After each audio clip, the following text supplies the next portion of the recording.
မိတ်ဆွေတူဆိုတာဘယ်လိုမျိုးလဲသိလားကျမတို့ကတော့မိတ်ဆွေတူဆိုတာကိုသိပြီးသွားပြီကြုံလေးကြုံခဲ့ရပြီကိုရီစင်ပြင်းနေတော့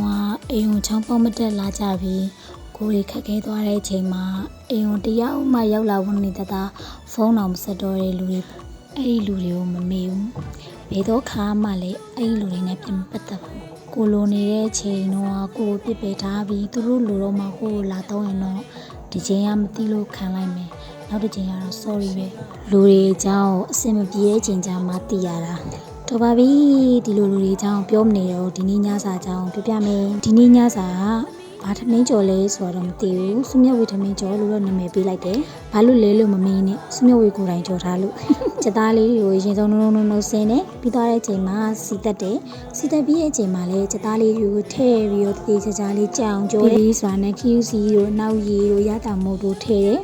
ပြီးသွားတဲ့အချိန်မှာထမင်းလေးထည့်အေးမီလိုကြားထဲမှာပြောင်းမှုပြုတ်တာကြံခဲ့တယ်ပြောင်းဘူးအရန်စားလို့ကောင်းတယ်ပြောင်းမှုချိုလေးအဲ့ဒီမှာကျွန်မစီတက်ပြီးတော့ထမင်းလေးတွေထည့်ပြီးရဲ့အချိန်မှာအရန်ရောင်စားလို့ကောင်းတဲ့ထမင်းကြော်ပွဲလေးဖြစ်လာပါတယ်ထမင်းကြော်နေကျန်းလန်းနဲ့ဆက်စော်တော့လူတွေကြောင်းပြန်ဆက်မယ်ကျမတို့ကလူလိန်နေလဲခံခဲ့ရတယ်လူယုံတက်လို့လဲတေးခဲ့ရတာကျမတို့မိသားစုပါအရင်ဘဝကိုဝကြွေးတယ်လို့ပဲမှတ်ရမှာပေါ့ဘယ်တနိုင်မှမလဲရှင်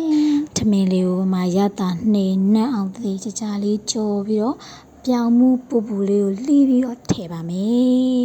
ပြောင်းမှုကလည်းဘလောက်ပူလဲဆိုလက်တောင်ခံနိုင်ဘူးမှာပြောင်းမှုပူလေးထည့်တယ်